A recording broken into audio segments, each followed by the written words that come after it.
The Lord be with you. A reading from the Holy Gospel according to Mark.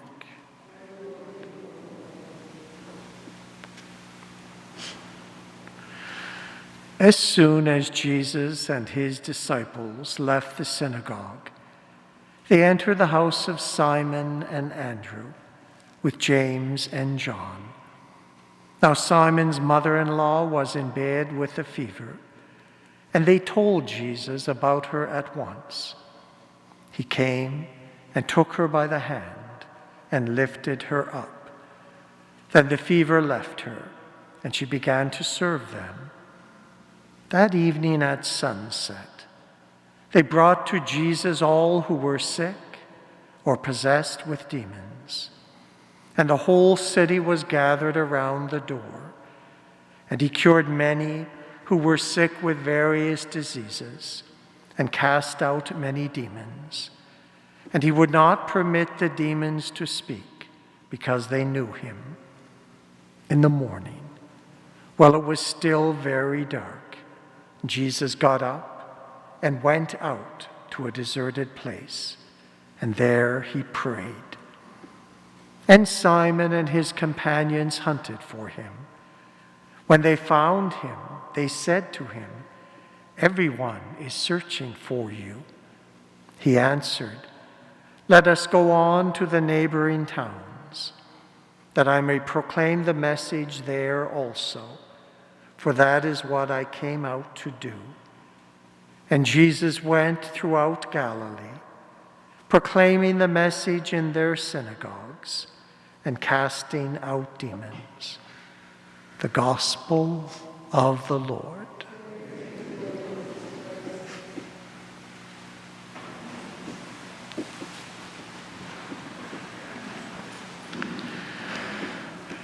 This year we are reading the Gospel according to St. Mark, our earliest, shortest, and I would say simplest Gospel.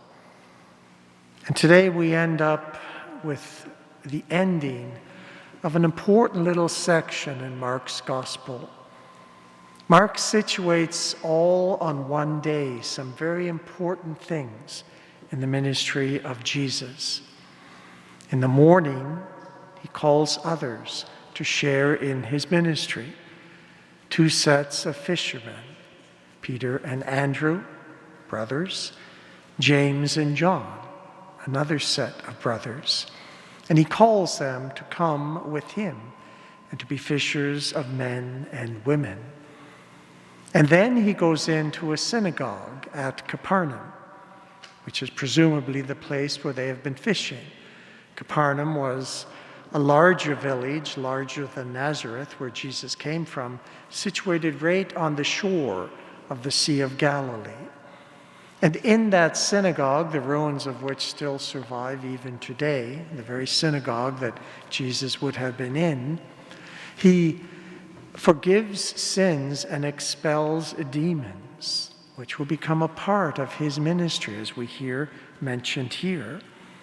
And then when he leaves the synagogue, and his new followers, Peter and Andrew, and James and John come with him, then he goes to the house of Simon Peter, whose mother-in-law is sick in bed with a fever.